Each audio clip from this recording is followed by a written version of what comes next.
kalau bicara keberadaan dosa, sekali lagi saya ingatkan bahwa dosa itu melekat pada diri manusia. Dosa itu bukan sebuah eksistensi yang diciptakan atau yang memiliki entitas. Ya, saya ulangi, dosa itu melekat pada diri kita.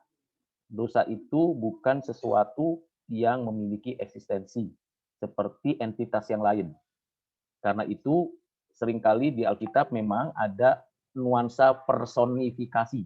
Misalnya di dalam Kejadian pasal 4, di mana waktu Kain ditolak persembahannya oleh Tuhan karena dia mempersembahkan sebagian, dan karena Tuhan juga tidak berkenan pada apa yang dipersembahkan Kain, pada saat itu Kain memiliki hati yang sangat tidak suka, ada kebencian, ada kekesalan, dan sebagainya. Nah, di sana ada istilah dosa mengintip. Ini kan yang bisa mengintip, artinya yang bisa punya panca indera melihat. Dan seperti dipersonifikasi, sesungguhnya dosa itu bukan eksistensi yang bersifat entitas, tapi melekat pada diri. Jadi kalau kita bicara dosa, selalu ingat al-bagian itu. Beberapa pertanyaan dari teman mahasiswa yang ada di forum diskusi selalu mempertanyakan dua hal yang berkaitan dengan keberadaan atau keadaan daripada manusia yang berdosa. Yang pertama, mempertanyakan Tuhan. Tuhan Maha Kuasa, Maha Adil, Maha Tahu. Seolah-olah membiarkan dan mengapa menciptakan manusia kalau sudah tahu berdosa. Itu mempertanyakan Tuhan yang mempunyai otoritas. Yang kedua adalah mempertanyakan keberadaan manusia yang sangat terbatas, ya, sangat lemah, sangat rapuh. Kita mulai ulas dari mempertanyakan keberadaan Tuhan. Tuhan itu baik pada dirinya. Tuhan itu tidak pernah menciptakan yang tidak baik. Semua yang diciptakan Tuhan itu baik adanya. Dan semua yang diciptakan Tuhan baik itu memberikan kepada setiap orang pengertian akan keberadaan dari Tuhan itu sendiri. Pada Kejadian pasal 1 kita mengetahui bahwa semua yang diciptakan Tuhan baik. Tidak ada evil, tidak ada kejahatan. Jadi kejahatan itu apa? Ketiadaan kebaikan. Ketiadaan kebaikan. Itu evil, itu kejahatan. Karena Tuhan itu baik, maka apapun yang Tuhan sudah tetapkan, Tuhan putuskan, itu baik menurut kacamata Tuhan. Ini hal yang penting yang perlu kita pikirkan. Apapun yang Tuhan sudah tetapkan, Tuhan kerjakan di dalam ruang waktu kita, itu seluruhnya baik. Kalau kita membaca Kejadian pasal 1 ayat 2, di mana dikatakan gelap gulita menyelimuti samudera raya. Kata gelap di sana itu berarti ketiadaan terang. Tetapi kita harus tahu di dalam setiap part penciptaan, bagian penciptaan, hari pertama sampai hari ke-6, kita melihat dan membacanya bahwa ada jadilah terang, jadilah petang, jadilah siang. Itu menggambarkan tentang konteks selain ada ruang, ada yang namanya waktu, tetapi ada yang namanya suatu kondisi terang atau gelap. Sehingga untuk menerangi bumi ada matahari, dan pada malam hari ada bulan yang memancarkan sinar dari matahari. Tetap ada gelap, ada terang. Tapi gelap yang dimaksud di sana adalah gelap di dalam konteks penciptaan yang keseluruhannya baik adanya. Nah, ini hal yang perlu kita ketahui. Dan ketika Tuhan itu tentu menciptakan manusia, pasti punya tujuan. Tujuannya untuk manusia memuliakan Allah dan menikmati semua karya ciptaannya. Apakah Tuhan tahu manusia akan jatuh? Tahu. Apakah kalau Tuhan sudah tahu, Tuhan memberhentikan penciptaan? Tidak. Mengapa? Karena memang Tuhan sudah tetapkan. Kita tahu bahwa ada 3 bagian dari satu ketetapan Tuhan Allah, yaitu penciptaan, providensia, dan penebusan.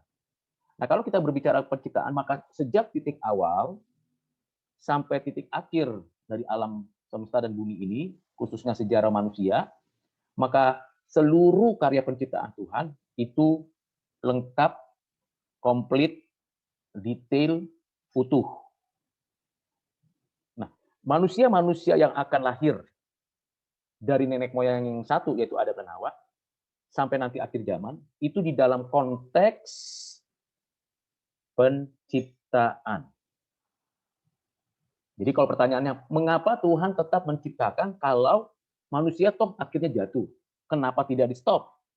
Ya karena memang sudah ada ketetapan bahwa manusia akan ada dan akan meneruskan keturunannya dari mulai Adam sampai akhir zaman. Beda dengan malaikat. Malaikat tidak kawin dan mengawinkan. Tidak ada istilahnya keturunan malaikat. Dan memang di dalam malaikat belum ada catatan bahwa ada gender di sana. Oh, ini malaikat laki-laki, ini malaikat perempuan. Tidak ada. Neutral. Jadi bukan feminim, ya, bukan juga dia adalah maskulin, tapi neutral. Sehingga itu malaikat. Nampaknya di dalam Alkitab, karena kita tahu bahwa konteks Alkitab itu patrilineal, konsep laki-laki yang mendahului, jarang sekali kita temukan nama-nama malaikat yang bersifat feminim. Tetapi sesungguhnya malaikat itu tidak ada gendernya. Itu sebabnya malaikat tidak dikatakan beranak cuculah malaikat, tidak ada itu. Jumlahnya tetap, tidak bertambah, dan tidak berkurang. Hanya terbagi dua, yang jatuh, di Alkitab dikatakan sepertiga malaikat Tuhan. Berapa jumlahnya yang tetap dari sepertiga itu tidak ada yang tahu. 2/3 lagi tetap setia, mengikuti Tuhan, dan itu ditetapkan Tuhan. Nah, berbeda dengan manusia. Manusia itu sepasang saja diciptakan. Adam dan Hawa. Dari sana beranak cucu. Berapa jumlah genapnya manusia, tidak ada yang tahu. Sama seperti kita tahu berapa jumlah pastinya malaikat. Kalau manusia mulai dari satu pasang, malaikat tidak dari satu pasang. Nah, ini perbedaannya. Jadi kita tidak bisa compare dengan malaikat. Malaikat tidak punya tubuh seperti kita, yaitu tubuh jasmani yang kelihatan secara indrawi. Kita punya. Dan kita tahu kita dibesarkan di rahim ibu kita, dan kita akhirnya dilahirkan pada waktunya, lalu kita meneruskan juga keturunan. Nah, sepanjang perjalanan manusia dari Adam sampai Hawa, Adam dan Hawa sampai akhir, itu memang telah ditetapkan Tuhan, ada konteks penciptaan, sudah selesai. Bagi kita, belum selesai. Karena kita tahu bahwa kita ada batas waktu di antara waktu sejarah yang ada. Saya baru berumur 51, hampir 52. Mungkin saya diberikan Tuhan 70 tahun atau 80 tahun, saya tidak tahu. Atau kurang dari itu. Ada batas waktu momen seperti itu. Titik. Hanya sekian waktu. Tetapi keberadaan manusia itu panjang. Dari mulai Adam sampai akhir. Bertambah banyak, meluas, menguasai bumi. Nah, ini keberadaan penciptaan. Jadi, adapun kejatuhan manusia disebabkan karena Adam dan Hawa, atau Adam dan Hawa yang memulainya di dalam umat manusia, tidak pernah mengubah ketetapan Allah untuk menciptakan manusia yang ketentuan jumlahnya Tuhan yang tahu sampai akhir zaman. Sehingga kalau pertanyaan, kalau begitu kenapa waktu Adam dan Hawa sudah tahu, musnahkan saja, singkirkan saja buat manusia lagi? Tidak begitu. Tidak begitu. Atau kalau begitu Tuhan intervensi, berhentikan. Tentu tidak. Karena sudah ditetapkan Tuhan. Nah, di antara manusia yang sudah ditetapkan Tuhan itu untuk diciptakan, sudah ditetapkan Tuhan, kita tahu ada sebagian yang ditetapkan ditebus. Sebagian lagi tidak. Ini pun rahasia Tuhan. Jadi kita jangan menerka-nerka, mengira-mengira, lalu kemudian kita membuat sebuah kesimpulan sendiri. Tidak boleh. Karena Tuhan juga tidak memberitahu, kecuali yang tertulis dalam Alkitab. Nah, kecuali yang tertulis dalam Alkitab itu sesuatu yang tidak bisa kita terka. Apalagi kita yang tidak ada ditulis dalam Alkitab. Kecuali kita menulisnya dengan sengaja, dengan pulpen kita, tulisan kita, nama kita di Alkitab kita masing-masing. Begitu. Jadi jangan membuat sebuah kesimpulan, sebuah asumsi, praduga terhadap diri kita, terhadap orang lain di luar konteks Alkitab. Karena itu akan merugikan diri dan akan merugikan orang lain. Soal nasib kekekalan seseorang, karena siapakah yang telah ditetapkan Tuhan dan telah ditebus Tuhan di dalam kekekalan, kemudian hadir dalam sejarah penciptaannya, nobody knows. Banyak misteri dalam hal itu. Itu hal yang penting. Dan yang bagian yang kedua yang saya mau sampaikan adalah mengenai keberadaan atau dosa itu sendiri. Jadi kalau kita lihat, seolah-olah Tuhan membiarkan. Mengapa Tuhan tanam pohon di tengah taman itu terjadi? Ya karena untuk menguji. Karena Adam dan Hawa diciptakan sudah dewasa secara jasmani. Adam dan Hawa kita tahu tubuhnya adalah tubuh alamiah, belum tubuh yang mulia. maka perlu pengujian. Dan di dalam pengujian itu ada covenant. Jadi Tuhan sudah warning ini dari awal. Adam, jangan makan buah pohon pengetahuan baik dan jahat. Itu adalah warning anugerah. Mengapa? Karena kalau kamu makan, kamu mati. Nah, ini yang terjadi ya. Jadi kita perlu lihat. Ular jatuh memang ke bumi. Si iblis ini berserta roh-roh jahat. Mengapa dijatuhkan Tuhan ke bumi? Memang itu misteri sekali lagi. Yang pasti Alkitab memberikan gambaran bahwa memang ada roh-roh jahat yang dijatuhkan ke bumi. Dijatuhkan ke satu planet di alam semesta. Kenapa nggak ditaruh di planet Mars? Atau taruh saja di planet atau planet yang lain atau di gugusan bintang yang lain. Alkitab mengatakan tidak, di bumi dijatuhkan. Sampai batas waktunya dihukum. Bagi kita, manusia di dalam ruang dan waktu kita, sangat sulit kan menunggu waktunya iblis dan si jahat dan roh-roh jahat itu dihukum. Karena apa? Rentang waktu yang panjang dari Adam Hawa sampai kedatangan Kristus kedua kali. Panjang sekali. Dan itu kita tidak bisa duga berapa lama lagi waktunya. Tidak ada yang tahu. Tuhan pun tidak memberitahu. Artinya, apakah bagi Tuhan rentang waktu yang sama seperti itu sama dengan rentang waktu yang apa? Yang ada di dalam Tuhan? Jawabannya tidak. Rentang waktu di dalam Tuhan itu tidak ada. Bagi Tuhan ibaratnya itu satu titik. Satu titik saja. Dan itu menjadi hal yang penting. Kalau kita lihatnya ribuan tahun, puluhan ribu tahun, mungkin ratusan ribu tahun. Tapi bagi Tuhan setitik. Oke, ini hal yang penting. Jadi Tuhan lihatnya setitik. Mungkin lebih dari setitik, kurang dari setitik. Tapi bagi kita ribuan tahun. Ingat pernyataan Petrus. Bagi Tuhan satu hari, bagi kita 1000 tahun. Ya, jadi 1000 tahun dibandingkan 1 banding 1000. Itu juga bahasa antroposentris, bahasa manusia, wajar. Artinya kata 1000 itu kesempurnaan kita itu mulai dari 1. Tuhan tidak bisa dibandingkan karena tidak dibatasi ruang dan waktu, walaupun bekerja di dalam ruang dan waktu. Karena Tuhan itu dia adalah bukan hanya transenden, tapi juga dia adalah imanen. Oke, kita masuk ke dalam pertanyaan berikutnya adalah bagaimana dengan manusia? Ya, manusia di dalam dirinya itu punya keterbatasan. Sebagai ciptaan tentu terbatas dibandingkan dengan Tuhan yang tak terbatas. Dan kita tahu bahwa situasi kondisi di Taman Eden menjadi situasi dan kondisi menguji. Oke, ujian yang perlu kita ketahui. Nah, sekarang kita masuk ke bagian materi hari ini, yaitu akibat dosa yang diperbuat oleh manusia. Kalau kita berbicara kematian, maka kita harus tahu arti kematian itu di dalam seluruh ajaran Alkitab, artinya itu terpisah. Oke, kematian itu artinya terpisah. Terpisah maksudnya bagaimana? Putus hubungan, tidak terkoneksi lagi. Itu artinya kematian. Di dalam Alkitab ada 3 jenis atau 3 model, 3 bentuk, 3 kategori kematian. Yang pertama adalah kematian yang disebut kematian fisik. Kematian fisik berarti kita punya 2 unsur. Tubuh kita yang dibentuk, lalu roh kita yang diberi nafas. Terjadi keterpisahan, maka itu disebut mati. Tubuh kita kembali ke debu tanah, roh kita yang bersifat kekal itu kembali ke Tuhan untuk pada waktunya nanti dibangkitkan mendapatkan tubuh.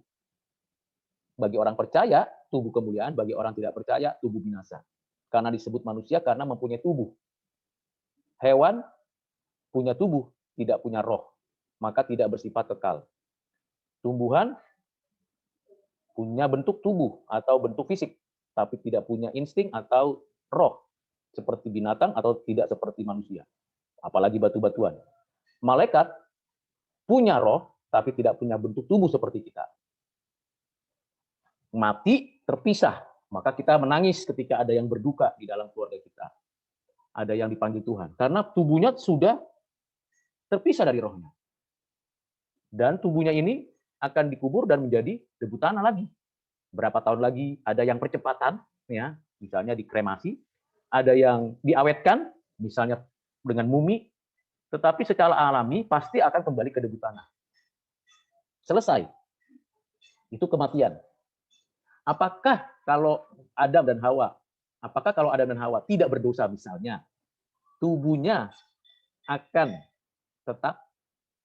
Kalau kita membaca 1 Korintus pasal 15, maka tubuh Adam dan Hawa yang alamiah itu ada dua kemungkinan.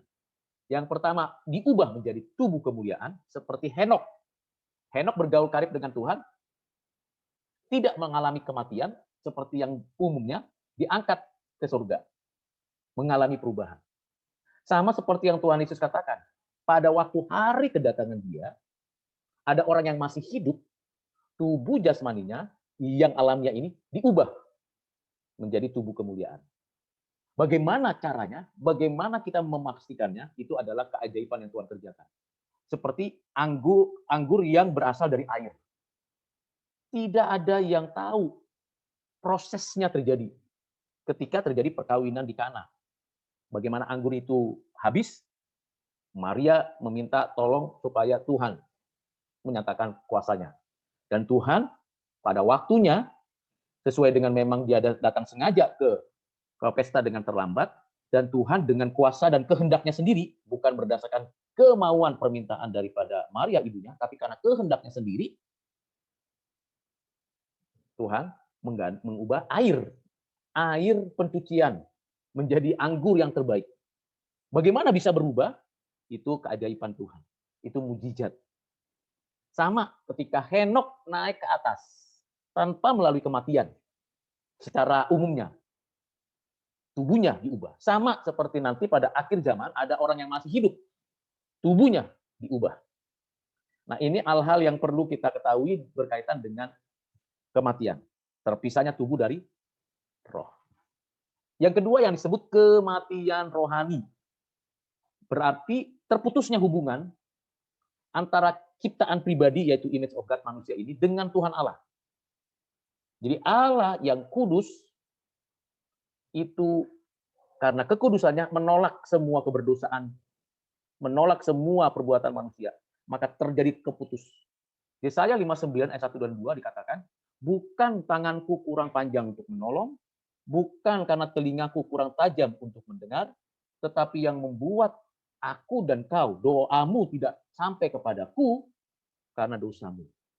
Jadi ada banyak orang berdoa sebenarnya tidak berdoa kepada Tuhan. Doanya tidak sampai kepada Tuhan karena masih hidup di dalam dosa. Bahkan berdoanya bukan kepada Tuhan, tetapi seperti kepada Tuhan. Padahal belum sampai ke Tuhan. Kenapa? Karena putus hubungan. Siapa yang memutuskan? Manusia. Apakah kalau Tuhan mengetahui bahwa manusia itu putus hubungan karena dosanya, Tuhan tidak tahu? Tuhan tahu. Tapi Tuhan tidak menjawab. Tuhan tahu bahwa orang ini tidak layak berdoa kepadanya. Tuhan tahu orang ini salah berdoa. Bukan kepadaku, tapi kepada berhala, kepada roh jahat, kepada ciptaanku yang lain, kepada bulan, bintang, matahari, atau kepada pohon besar, kepada manusia, dan sebagainya. Tuhan tahu. Manusia putus hubungannya. Manusia tidak mungkin mampu mencari Tuhan. Manusia tidak mungkin menemukan Tuhan, karena manusia sudah dalam kegelapan, penghukuman. Nah, itu mati rohani. Semua keturunan Adam akan mengalami dua ini. Mati jasmani cepat atau lambat, mati rohani sejak dalam kandungan. Karena sudah berdosa. Oke.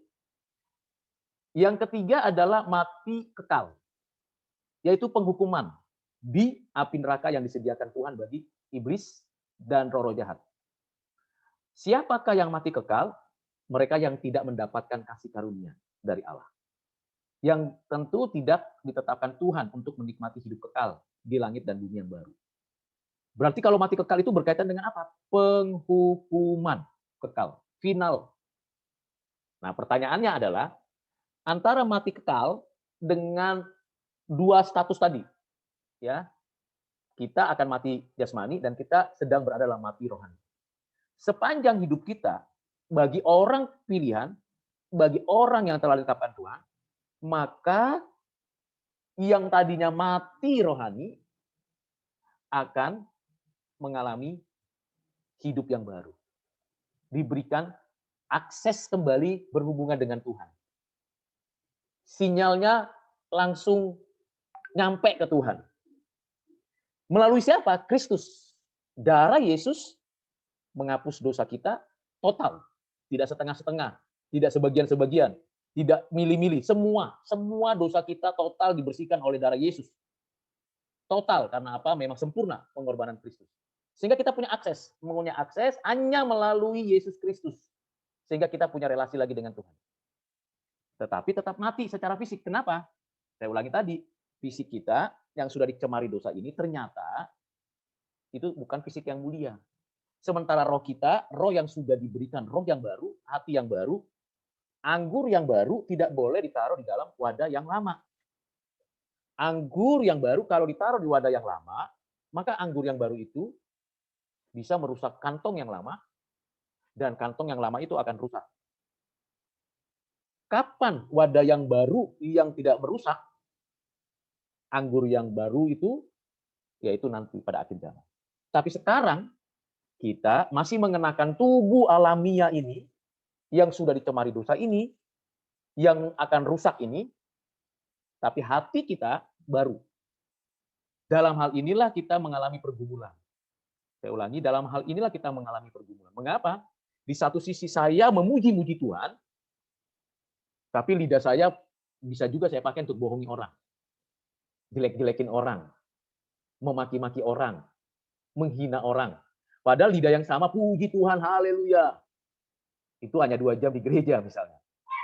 Tapi setelah itu, wow, mengerikan sekali kan? Apa itu? Kita malah justru menjelek-jelekan orang. Berbohong kepada orang-orang dekat kita. Nah, ini yang tidak tepat, ya, yang tidak tepat, yang tidak benar. Jadi kita harus paham betul bahwa kita memang akan mengalami kematian jasmani. Tapi orang percaya tidak akan lagi mengalami kematian rohani dan tidak akan mengalami kematian kekal.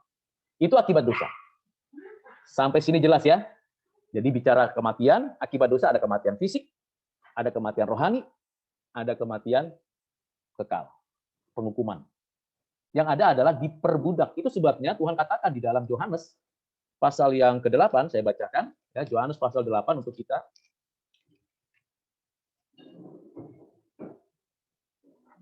Di ayat ke-34 sampai 36. Yohanes pasal 8 ayat 34 sampai 36.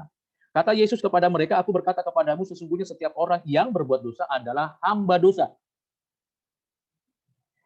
Hamba itu berarti budak. Budak berarti tidak ada kebebasan.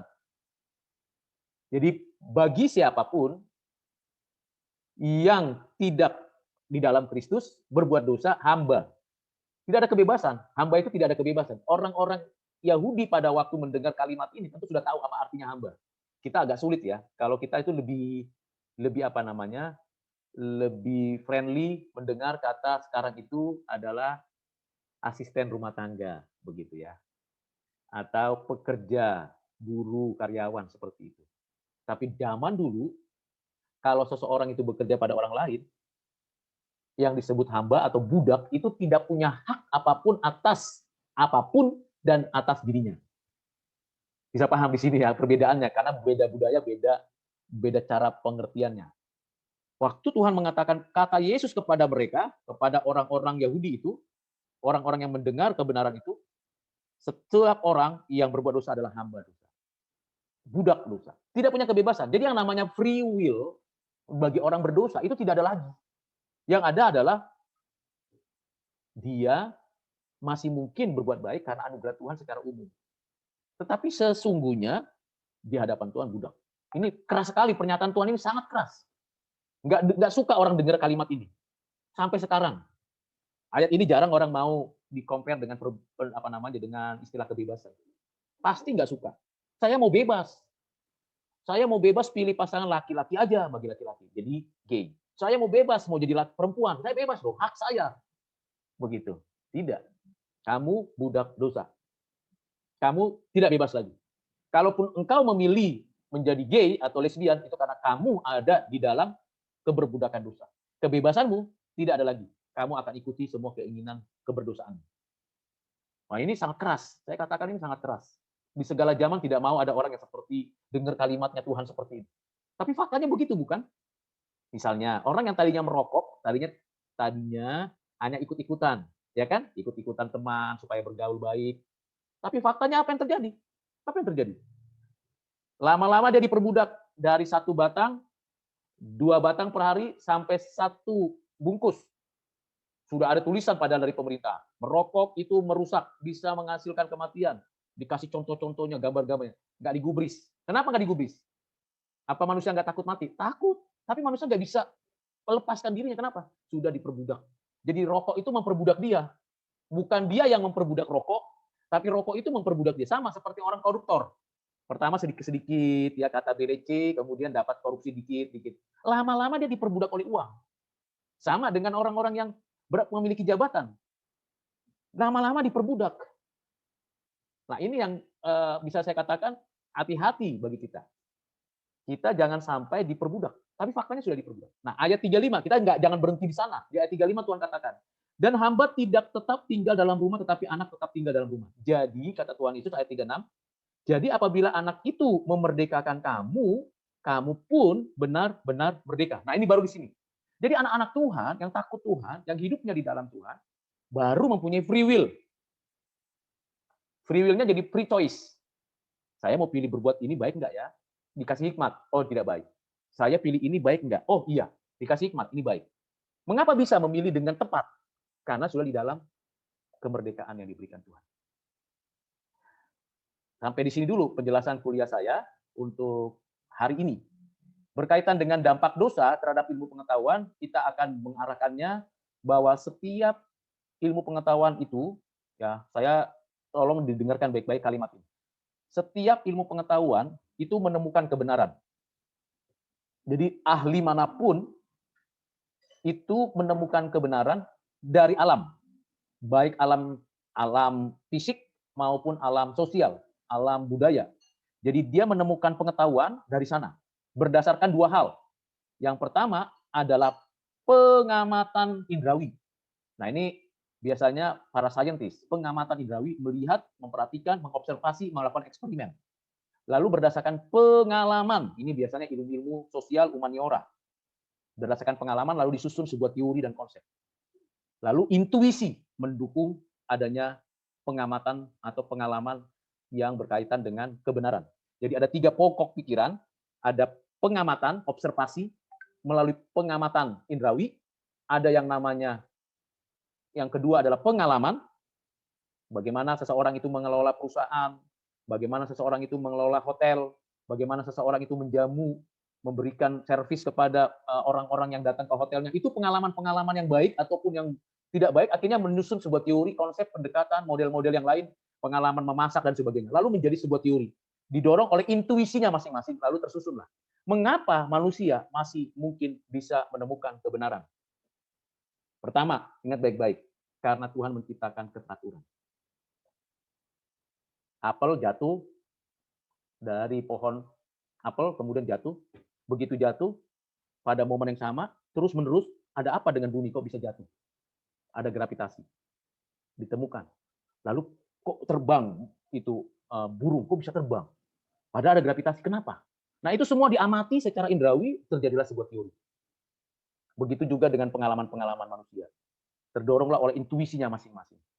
Kenapa? Karena ada yang namanya kebenaran yang Tuhan tanam itu teratur, disusun. Yang kedua, karena di dalam seluruh tatanan alam ini, selain teratur, juga ada keindahan, beauty, keindahan. Dan yang ketiga ada kejujuran.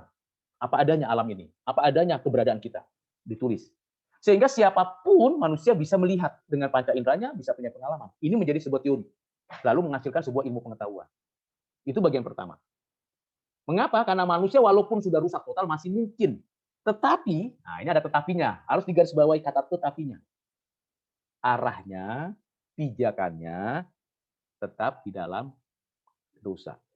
Hanya untuk saya lebih hebat, saya lebih populer, saya lebih kuasa. Contohnya Menara Babel. Aku ingin sampai ke surga untuk mencari nama Ya kan? Padahal ada kemampuan kan membuat menara, membuat batu bata, lalu sampai tersusun. Bahkan konon katanya setiap bagian dari batu bata itu ada tulisan nama orang yang membuatnya. Sehingga menjadi namanya terbawa sampai ke atas. Belum sampai Tuhan jatuhkan. Anak-anak Kain bisa main musik, bisa memelihara ternak, bisa membuat senjata. Kita lihat orang-orang yang tidak percaya di seluruh dunia. Banyak kegiatan-kegiatan ilmu pengetahuan yang hebat. Mengapa? Karena Tuhan masih memberikan anugerah umum. Di tengah keberdosaan manusia, Tuhan masih tetap memberikan anugerah umum. Begitu baiknya Tuhan. Namun, dasarnya, pijakannya, dan arahnya sudah salah. Nah, itu yang disebut rusak total. Nuklir ditemukan bukan untuk merusak, menghancurkan manusia, tapi ternyata arahnya karena keinginan ingin berkuasa. Bom atom ditemukan, ingin menguasai manusia lain, melakukan imperialisme dan kolonialisme, akhirnya rusaklah semua. Arahnya salah, harusnya bukan untuk itu. Nah, seperti itu. Pisau di dapur untuk memotong sayur, tetapi kalau dia orang berdosa, maka dia akan bisa menusuk orang lain. Nah, ini hal-hal yang penting supaya kita ketahui tentang keberadaan keberdosaan daripada kita. Yang pertama itu adalah berkaitan dengan keberadaan Tuhan Allah. Jadi seringkali dalam pertanyaan-pertanyaan itu berkaitan dengan pertanyaan tentang keberadaan Tuhan Allah. Tuhan itu Maha Kuasa, Maha Tahu, Maha Adil, dan Dia Maha Baik. Mengapa ada dosa? Jadi mempertanyakan eksistensi Tuhan Allah di dalam konteks keberdosaan manusia. Tentunya kita harus pahami betul, digarisbawahi bahwa Tuhan Allah kita baik adanya, tidak pernah ada yang namanya satu rencana jahat dan sebagainya. Semua baik. God is good all the time. All the time, God is good. Nah, itu nama sebuah film sebenarnya ya. Di mana dalam film itu dijelaskan bagaimana Tuhan itu baik dan di tengah-tengah kesulitan manusia apapun. Nah, itu satu sisi. Satu sisi bicara tentang keberadaan Allah. Apakah Allah tahu? Tahu. Apakah Allah mengerti? Mengerti. Apakah Allah membiarkan? Tidak. Lalu di pihak lain tentang manusia. Manusia itu rapuh, manusia itu punya kekurangan, kelemahan. Dan ingat minggu lalu saya sudah katakan, lalu di pihak lain tentang manusia. Manusia itu rapuh, manusia itu punya kekurangan, kelemahan. Dan ingat minggu lalu saya sudah katakan bahwa pada diri manusia itu sebagai manusia ciptaan tubuhnya itu tubuh alamiah. 1 Korintus pasal 15 memberikan gambaran bahwa tubuh manusia itu tubuh alamiah, bukan tubuh yang mulia, belum tubuh yang mulia. Tubuh alamiah dari debu tanah. Dari debu tanah dibentuk menjadi manusia. Itu manusia. Jadi manusia, kalaupun ada pertanyaan seperti ini, kalau manusia tidak berdosa, apakah manusia akan ditebus? Jawaban saya adalah tubuh alamiahnya pasti akan dipulihkan, akan dibenarkan, akan diganti menjadi tubuh mulia. Bukankah ada kisah Henok yang diangkat tidak mengalami kematian secara fisik, tapi diangkat langsung. Dia menggunakan tubuh alami, dan pada waktunya dia akan diubah mendapatkan tubuh mulia. Yesus Kristus Tuhan kita pernah berkata bahwa pada waktu dia datang kedua kali nantinya akan ada orang-orang yang masih hidup pada zaman itu. Pada saat itu orang-orang yang masih hidup itu akan diubah sesaat tubuhnya. Mengalami tubuh, menerima tubuh mulia bagi orang percaya dan tubuh binasa bagi orang yang tidak percaya. Jadi kalaupun misalnya Adam itu tidak berdosa misalnya, tapi tubuh alamiahnya tetap akan diganti, akan diubah. Dan itu akan diperbarui sesuai dengan rancangan Tuhan. Bagian yang penting yang perlu kita ketahui bahwa dari dua eksistensi yang jelas ada di dalam Alkitab, yaitu manusia dan juga Tuhan Allah. Sedangkan dosa itu melekat. Ini yang harus dipahami betul berulang-ulang saya mau sampaikan. Dosa itu melekat pada diri manusia. Dosa itu bukan entitas. Ya, ini penting sekali. Itu sebabnya Tuhan Yesus bukan menebus dosa, tapi menebus manusia berdosa. Jadi manusia berdosa yang ditebus. Karena dosa bukan eksistensi, bukan being, bukan sesuatu keberadaan yang dicipta, tetapi itu ada di dalam diri manusia. Kalau tidak ada manusia, adakah manusia berdosa? Tidak ada. Kalau tidak ada malaikat yang jatuh, apakah ada dosa? Jawabannya ya tidak, karena tidak ada malaikat yang jatuh. Kalau ada malaikat yang jatuh, berarti melekat pada malaikat yang jatuh. Kalau ada manusia berdosa, melekatlah dosa itu pada manusia.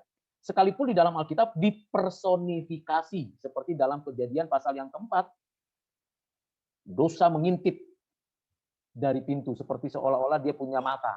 Padahal itu personifikasi. Bagaimana mungkin dosa mengintip? Apakah dosa itu sesuatu eksistensi? Jawabannya tidak.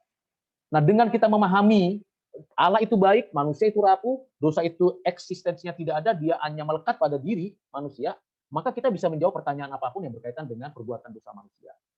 Nah, itu yang menjadi benang merah yang perlu diketahui dan perlu kita pahami dengan baik. Nah, apakah semua dosa manusia akan diampuni?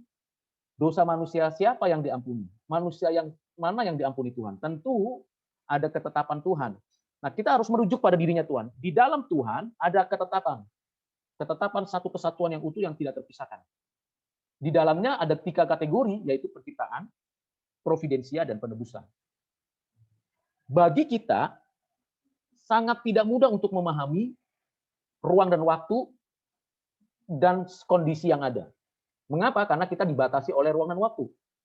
Sementara dari Adam sampai dengan akhir zaman, berapa ribu tahun, berapa banyak jumlah manusia, kita tidak tahu. Bisa 50 miliar, bisa puluhan ribu tahun, tapi yang pasti di hadapan Tuhan, bagi Tuhan itu cuma satu titik. Ngelihatnya cuma satu titik seperti itu. Kalau kita mau bisa bandingkan, misalnya kalau kita mau analogikan, dibandingkan. Ada garis lurus, ya kan? Lalu ada satu titik. Di antara banyak orang itu, yang dipilih Tuhan, ditebus oleh Kristus, itu adalah orang-orang yang jelas berdasarkan ketetapan Tuhan.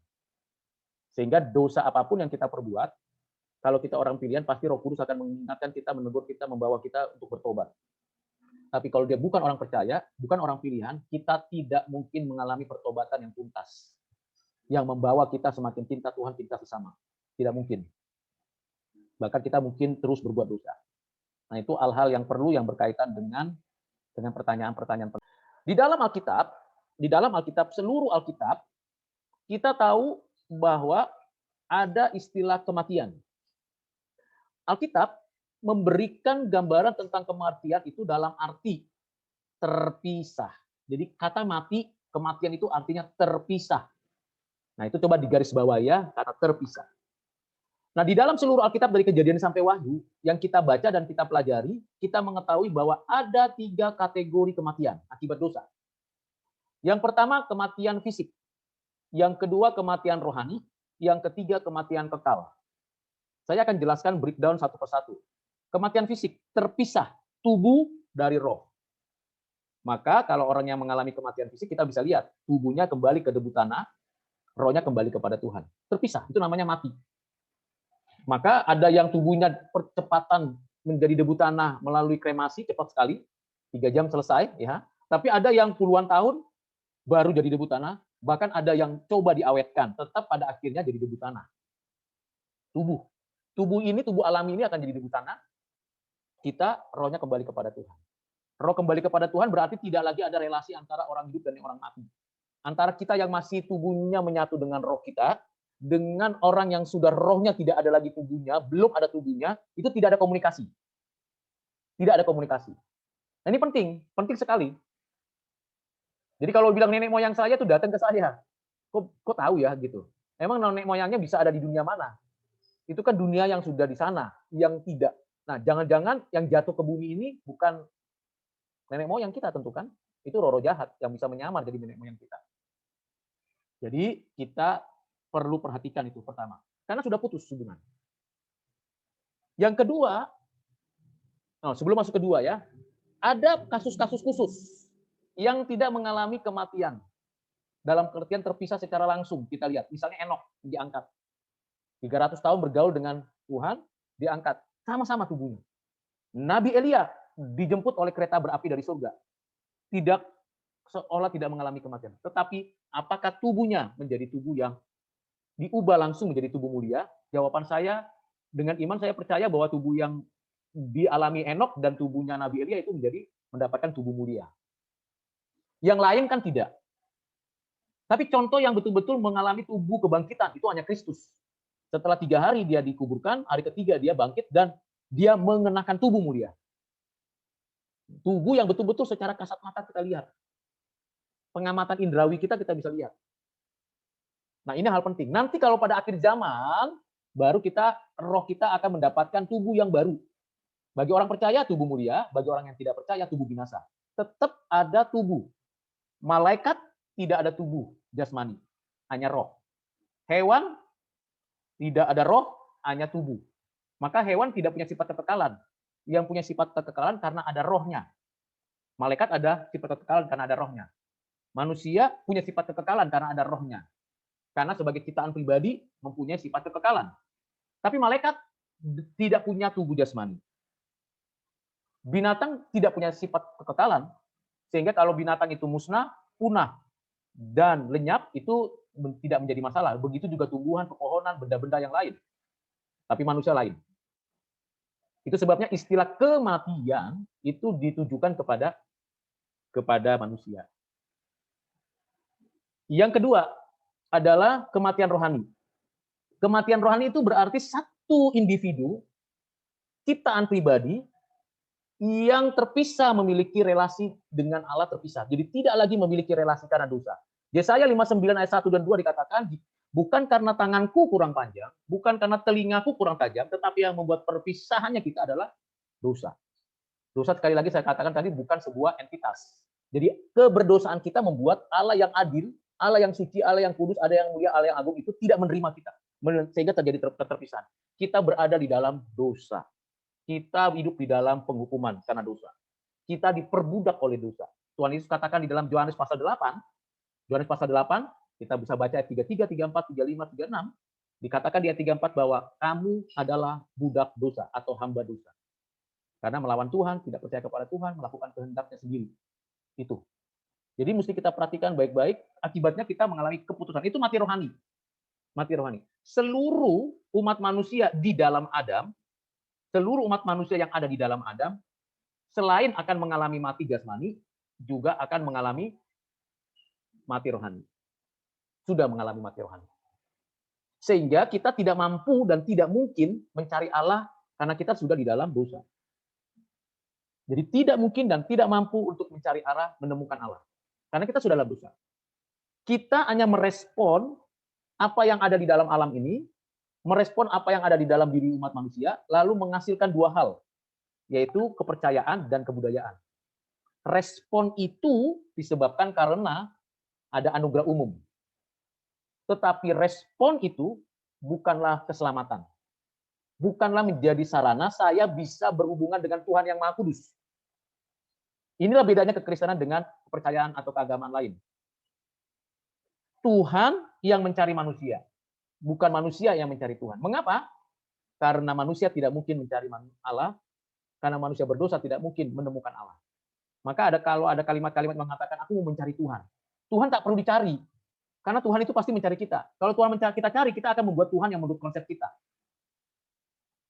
Kalau dalam kalimat-kalimat dalam Alkitab, kitab-kitab nabi-nabi mengatakan aku mencari wajahmu Tuhan. Itu khusus pasti bicara orang-orang percaya, umat Tuhan yang sedang bergumul untuk menemukan sebuah jawaban dari pergumulannya. Itu terminologi, konsep, pengertian saya mau mencari wajah Tuhan. Saya mau mencari Tuhan. Itu khusus untuk umat Tuhan yang sudah menerima Tuhan, sehingga ingin mengetahui apa sih rencana Tuhan untuk saya. Nah, seperti itu. Tapi kalau dia belum pernah menjadi umat Tuhan, belum pernah terhisap sebagai umat Tuhan, dia pasti tidak mencari Tuhan. Dia tidak mungkin mencari Tuhan. Dia akan membuat Tuhan yang lain, kepercayaan yang lain, menyembah patung buatan sendiri, atau menyembah bulan, bintang, matahari, pepohonan, gunung, atau manusia yang hebat, dan sebagainya. Nah, itu menjadi sebuah kepercayaan. Memang itu pada satu sisi nanti saya akan jelaskan pada pertemuan minggu depan, itu bicara menahan juga kejahatan, tetapi itu tidak membuat dosa kita terhapus sehingga kita bisa berjumpa dengan Tuhan. Tadi kematian itu kematian rohani. Nah, kalau setiap orang itu mengalami kematian rohani, maka bagaimana kita mengalami kehidupan rohani? Yaitu tadi, di dalam Kristus yang inkarnasi menjadi manusia, mati di atas kayu salib, menghapuskan manusia yang berdosa, semua dosanya manusia yang menjadi umatnya, lalu kemudian dia dibenarkan berdasarkan pengampunan itu oleh Bapa, dan dia menerima hati yang baru, jiwa yang baru. Tapi tubuhnya masih tubuh ini, tubuh alamiah, tubuh yang sudah dicemari dosa. Maka tubuhnya ini pasti juga mati dan habis. Itu sebabnya ada pertanyaan dari mahasiswa, kenapa tetap mati kalau sudah diampuni dosanya? Iya, karena tubuh ini bukan tubuh yang layak untuk ditempati oleh jiwa yang baru atau roh yang sudah diperbaharui. Anggur yang baru itu tidak boleh ditempatkan di tempat yang lama. Kita yang sudah diperbaharui harus ada di tempat yang lama. Tetapi dalam kurun waktu 70 tahun, mungkin 80 tahun kita ada di tempat yang lama ini kemah tubuh ini, kata Petrus. Kalau aku meninggalkan kemah tubuh ini, maka aku nanti akan dibangkitkan pada akhir zaman, aku mendapatkan tubuh yang baru. Sehingga tubuh yang baru itu tidak akan usang, tidak akan mengalami kerusakan seperti kita. Nah, itu kematian rohani. Jadi semua orang mengalami kematian rohani, hanya umat Tuhan, hanya umat pilihan. Siapa umat pilihan? Ketetapan Tuhan. Oke. Lalu kemudian yang ketiga adalah kematian yang namanya kematian kekal. Ini adalah penghukuman kekal. Jadi setiap orang yang tidak percaya kepada Tuhan, artinya tidak ada dalam daftar kitab kehidupan, artinya dia tidak percaya kepada Tuhan yang hidup, yaitu Tuhan Yesus Kristus, maka dia ada di dalam penghukuman kekal bersama dengan iblis dan roh-roh jahat. Di dalam Matius pasal 25, saya bacakan untuk kita, ini adalah perkataan Tuhan Yesus. Perkataan Tuhan Yesus di ayat 40 dan 41 ya. Matius pasal 25, ini bicara penghakiman terakhir, saya bacakan untuk kita. Dan raja itu akan menjawab mereka, aku berkata kepadamu, sesungguhnya segala sesuatu yang kamu lakukan untuk salah seorang dari saudaraku yang paling hina, kamu telah melakukannya untuk aku. Ayat 41. Dan ia akan berkata juga kepada mereka yang di sebelah kirinya, enyalah dari hadapanku, hai kamu orang-orang terkutuk, enyalah ke dalam api yang kekal yang telah sedia untuk iblis dan malaikat-malaikatnya. Jadi sudah disediakan satu tempat penghukuman. Untuk sementara, di dalam konteks kita, karena kita lihat ruang dan waktu, lama sekali ya. Bagi Tuhan sudah selesai. Sudah ada, already. And not yet untuk kita. Itu sebabnya kalau kita mati, itu pintu gerbang kita menikmati kekekalan, kesempurnaan, sukacita, kedamaian, kemuliaan selama-lamanya. Kalau kita masih hidup di bumi ini, itu kesempatan untuk kita melayani, sekalipun sulit karena tubuh alamnya ini. Jadi saya sudah jelaskan tentang 3 kematian akibat dosa. Nah, bagi kita yang belum dilahirkan baru, belum mengalami kematian, belum mengalami hidup yang baru, datanglah kepada Kristus. Tuhan Yesus katakan, marilah kepadaku semua yang letih lesu dan berbeban berat, aku akan memberikan kelegaan padamu. Pikulah kuk yang kupasang karena bebanku pun ringan. Aku akan memberi kelegaan, aku akan memberikan ketenangan. Akulah jalan kebenaran dan hidup, tidak ada sampai kepada Bapa kalau tidak melalui aku. Yohanes 14 ayat 6. Kisah 4 ayat 12. Tidak ada nama lain yang diberikan kepada manusia yang olehnya kita beroleh keselamatan. Kita yakin kita berada di dalam panggilan Tuhan. Ini bicara kematian dan bagaimana kita harusnya berespon. Bagian yang kedua adalah mengenai asal dosa. Ya tentu kita sudah pelajari pada pertemuan yang lalu tentang asal dosa, bahwa itu dari hati manusia di dalam konteks manusia. Dan memang ada pertanyaan, Pak, ada dosa aktual yang aktif dan dosa aktual yang pasif. Yang aktif itu ya setelah kita berbuat kelihatan. Kalau masih dalam pikiran, apakah belum berdosa? Sudah. Ya kan? Rencana hati yang jahat. Betapa liciknya hati, lebih licik daripada segala sesuatu. Hati yang jahat, tapi tindakannya kelihatannya baik. Contoh siapa? Kain. Kain baik nggak memberi persembahan? Baik. Fenomenanya baik kan? Memberi persembahan juga kan sama-sama dengan Habel. Tapi kenapa kok Tuhan tidak terima? Karena Tuhan tahu hati manusia. Jadi kita bisa memanipulasi penglihatan orang lain, pandangan orang lain. Wih, dia orang baik loh. Lihat dong, senyumnya, cara bicaranya, cara itu baik sekali. Tapi yang tahu hatinya Tuhan. Kita bisa saja menipu orang lain, memanipulasi diri, tapi Tuhan tahu hati kedalaman kita. Nah, itu adalah dosa. Dosa asal kita. Lalu kita bertindak, berbuat. Terakhir adalah mengenai akibat dosa, yang berikutnya adalah berkaitan dengan dampak. Jadi mengalami kerusakan ya tahu sendiri. Yang namanya rusak berarti tidak sempurna lagi dalam pengertian dalam sisi sebagai ciptaan. Kita punya kemampuan masih, buktinya banyak ilmu pengetahuan yang sudah ditemukan. Kita masih punya kemampuan untuk berbudaya, buktinya banyak kebudayaan dan peradaban yang bagus. Kita masih memiliki perasaan untuk menolong dan membantu orang, benar, sehingga kita itu bisa membantu orang lain, namun kita sadari, kita tahu bahwa ternyata semua banyak kesalahan. Ya, di tengah-tengah kita berbuat baik, ada orang yang berbuat baik, banyak orang yang berbuat baik, ya kita tahu itu, tapi perbuatan baik kita tidak seperti yang Tuhan kehendaki. Perbuatan baik kita ada banyak yang hanya untuk mementingkan diri sendiri. Nah, dampaknya lagi karena kerusakan total itu, yaitu berkaitan dengan ilmu pengetahuan kita. Kita bisa mencari dan menemukan kebenaran di alam ini dan merumuskan menjadi ilmu pengetahuan. Ada yang kita temukan belum lengkap, belum objektif, lalu dijadikan teori, itu keliru. Misalnya teori evolusi yang sudah dijelaskan di dalam video pembelajaran. Mengapa teori evolusi itu keliru secara keilmuan? Kelirunya karena belum objektif.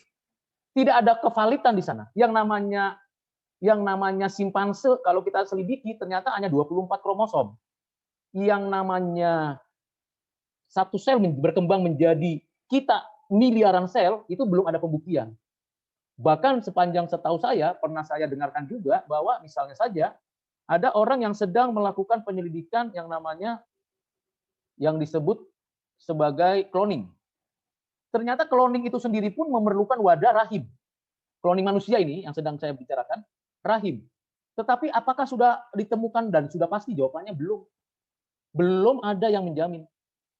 Jadi banyak ilmu pengetahuan yang kita temukan, yang kita pelajari itu belum lengkap. Lalu karena belum lengkap, lalu kita mencoba untuk memformulasikan menjadi sebuah teori dan konsep, misalnya di dunia accounting, ya. Faktanya apa yang terjadi? Faktanya kita belum lengkap. Lalu kita ngotot, ini loh yang benar dari saya, teori saya itu yang paling benar. Begitu diuji, salah. Kenapa?